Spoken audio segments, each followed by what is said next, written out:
Welcome, my dear student. This is my 14th video lecture in software engineering. The subject code is 1618504. Dear student, I am preparing this video lecture based on State Board of Technical Education syllabus for diploma student. In this video lecture, I am going to talk on needs and preparation of software requirements. This topic belongs from third unit. The name of third unit is Software Requirements Analysis and Design. Contents of my today video lectures are: we will see what is software, then why we need software, then I will explain features of SRS, that is software requirement and specification. The SRS stands from software requirement and specification. Fourth, I will explain software classification, and fifth, I will explain how to write effective software requirement specification. So these are the content of my today video lecture. Now, what is SRS? SRS means software requirements specification. So software requirement specification is a description of software system to be developed. First point. Second point says that it's a layout function. It's a layout function, functional and non-functional requirement. So SRS is layout functional and non-functional requirements. Third point says that SRS is a document created by system analysts after the requirements are collected from the various stakeholders.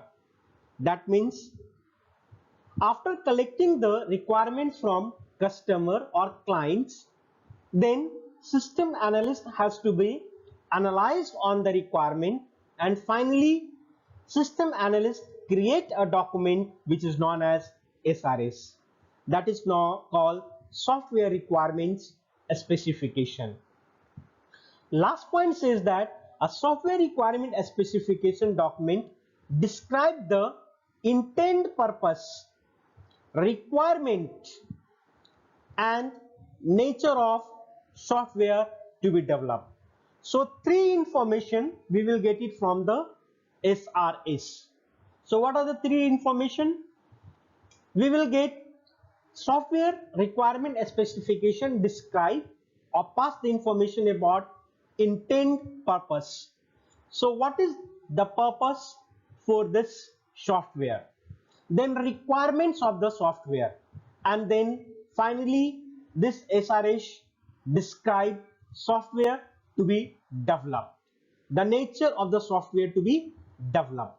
So these are the basic points that talks about SRS. Now, types of SRS. What are the types of SRS? So according to this picture, we have functional, performance, interface, maintainability, reliability, safety and quality. So these are the software requirement specification types. So again I am explaining functional, performance, interface, maintainability, reliability, safety, qualities. So these are the types of SRS in software engineering. Now, features of SRS. So first point says that user requirements are expressed in natural language. It's true. User requirements are expressed in natural language. Second point says that technical requirements are expressed in a structured language which is used inside the organization. So there is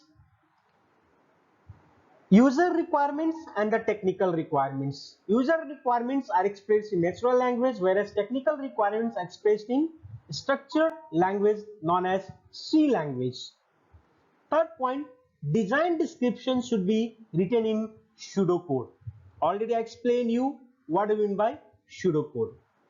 Format of forms and GUI screen print. The full form of GUI is graphical user interface. And the last point says that conditional and mathematical notation for DFD etc. is also one of the features of SRS. That means these are the points which must available in the SRS, that is software requirement specification. So DFD means, what is the full form of DFD? Data flow diagram.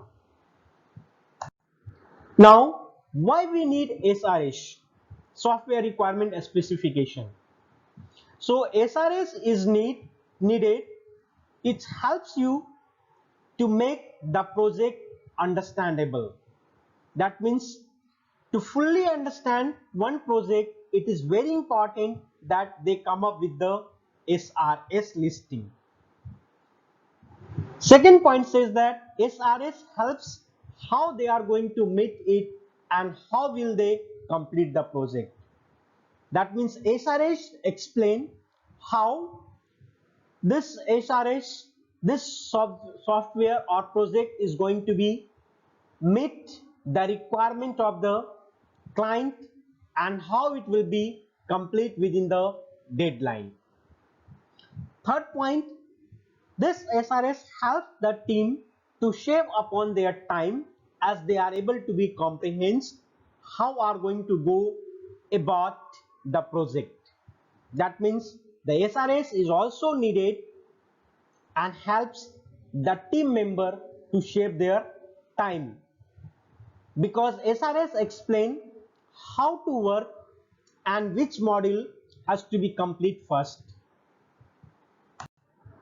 Now, why do we need to write SRS? The next question we have, क्यों हम लोग को SRS लिखना है? First point, we can get an accurate estimation of the stock, risk and time cost. That means if we write SRS, then we will get exact idea about the estimation of cost, risk and time.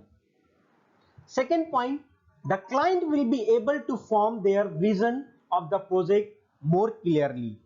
After seeing the SRS, after writing, the client will be get exact idea about the project.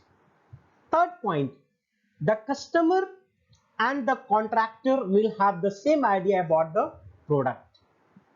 So once we write the SRS, and after the client and the contractor will see the project of the SRS, they came with the same idea about the product. Next point, it helps identify the optimal set of function. So this SRS helps to identify the optimal set of functions. Next point says that it serves as a basis for the formation of other technical documentation. So there are many points why we need to write SRS. So this SRS also helps that there will be no duplication of the task. That means SRS will be clearly explained that this module is going to be done by this team, this module is going to be done by that team. This SRS also allows you to structure problems to solve them easier and faster. So there are many advantages, there are many reasons why we can write the SRS, but I have given here few reasons just for your understanding and clarity about what is the need of SRS. Now, software classification. So there are two broad categories under which the software are classified. So first one is called functional requirement and other one is called non-functional requirements. So functional requirements which are related to the functional aspect of the software, that falls into this category, whereas second point says that under the functional requirements they define functions and functionality within and from the software system. So functional requirement define functions and functionality within the and from the software system. Non-functional requirement means requirements which are not related to the functional aspect of software. That means the requirements which are not related to the functional aspect of software. If the requirements are not related to the functional aspect of software, then that type of requirements is known as non-functional requirement. Next point says that they are implicit or expressed characteristics of software.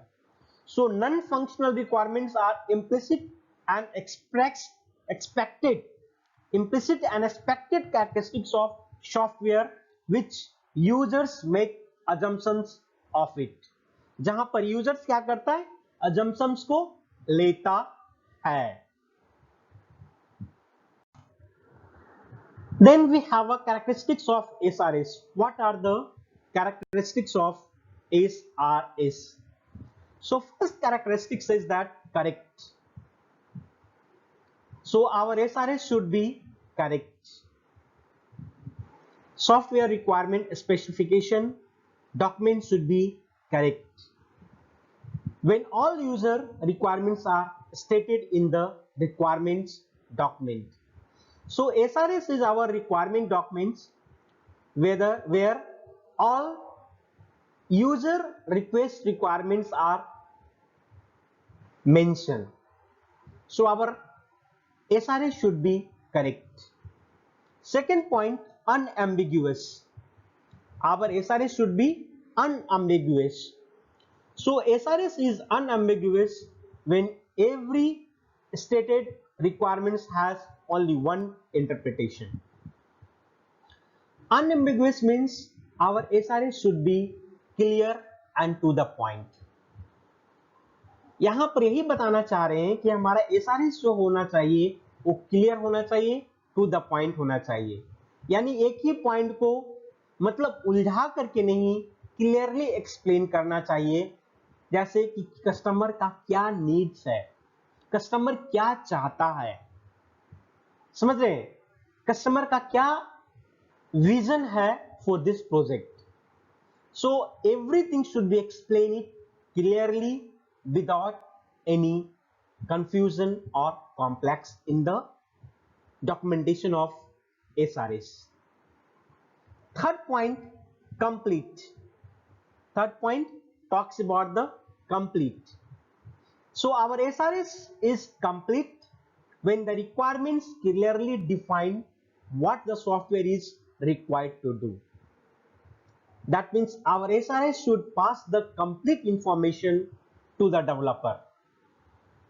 Once the developer got the SRS from the system analyst, the developer have exact idea what the customer want. So it passes the complete requirement clearly, that will help the developer to develop the software. Next point, we have a traceable. So SRS is traceable when the source of each requirement is clear and facilitated. If you write the SRS clearly, complete, then we can easily trace it. We can easily find out and facilitate the reference of each requirement in future. That is called traceable. Next, we have verifiable. Our SRS is verifiable when the specified requirements can be verified with a cost-effective process to check whether the final software meets those requirements. That means if someone want to verify the SRS, then SRS can be verifiable. अगर कोई व्यक्ति हमारा SRS को verify करना चाहे तो हमारे SRS को इजिली वो वेरीफाई कर सके और वो चेक कर सके कि हमारा जो डेवलपमेंट है बेस्ड ऑन SRS है कि नहीं. Last point, our SRS should be consistent. Our SRS should be consistent in nature. So SRS is consistent when the subsets of individual requirements defined do not conflict with each other. That means our SRS should be consistent in nature when the subset of individual requirements defined do not conflict with each other. So these are the six basic characteristics of SRS. Apart from these six, we have other also. But for your clarity, for your understanding, I have given six here.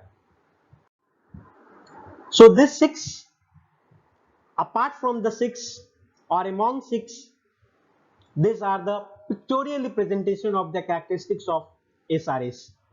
I already talked about the correctness, completeness, consistency, unambiguousness, rank for improved importance. This I didn't touch. Then modifiability I didn't touch. Verifiability I touched. Traceability I explained. Testability I didn't touch. Design independently I didn't touch. Understandable by the customer. And right level of abstraction. So these are the complete characteristics of SRS. But among this, I have covered six just for your understanding and clarity. Now, next we have a question: how to write an effective SRS document. How to write. So before going to be write the SRS document, or if you want to be write effective SRS document, we have to create an outline. We have to create an outline. Either you can use the SRS template. So your first step is to create an outline for your software requirement specification. So we should be create an outline for that. Second thing, start with the purpose. That means what is the purpose for developing this software or project. That means introduction to your SRS is very important. It slates the expectation for the product you are building. So start by defining the purpose of your product. That means we have to explain that what is the purpose, why you are designing this project.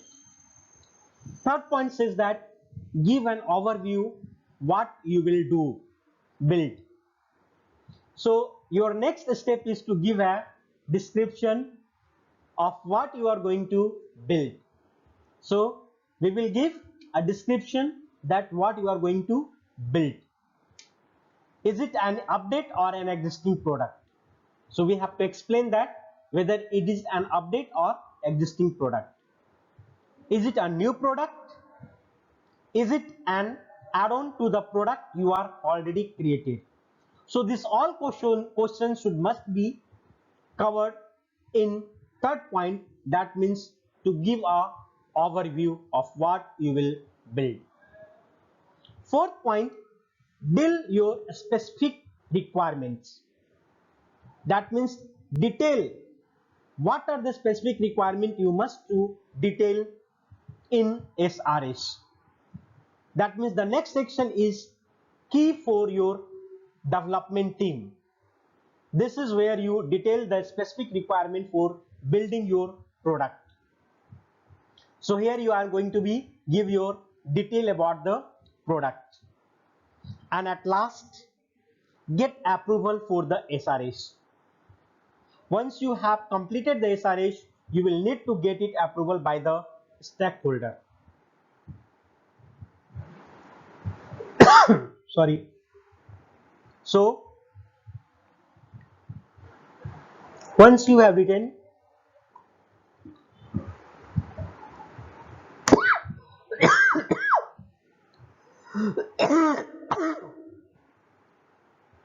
sorry,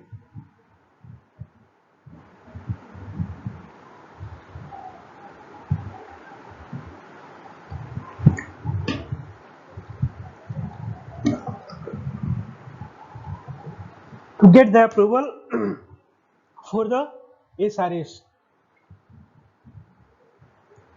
So once you have written your SRS, you must have to get the approval from the stakeholder or your customer for the development of the product. The summary of my today video lecture,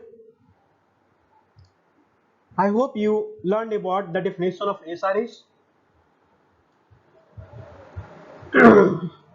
You understood about how to write the effective SRS. I hope, my dear students, you understood about the features and the characteristics of SRS. Finally, in this video lecture, I explained about the classification of software. So this point I covered in this video lecture. I hope you understood it clearly. Reference I have given for you. Kindly just go through this reference to get more knowledge. I have given a YouTube link. Just go through this link. This will be increase and help you to understand more about the software requirement specification. Thank you, my dear students. Thank you so much for your patience. We will meet in the next upcoming video.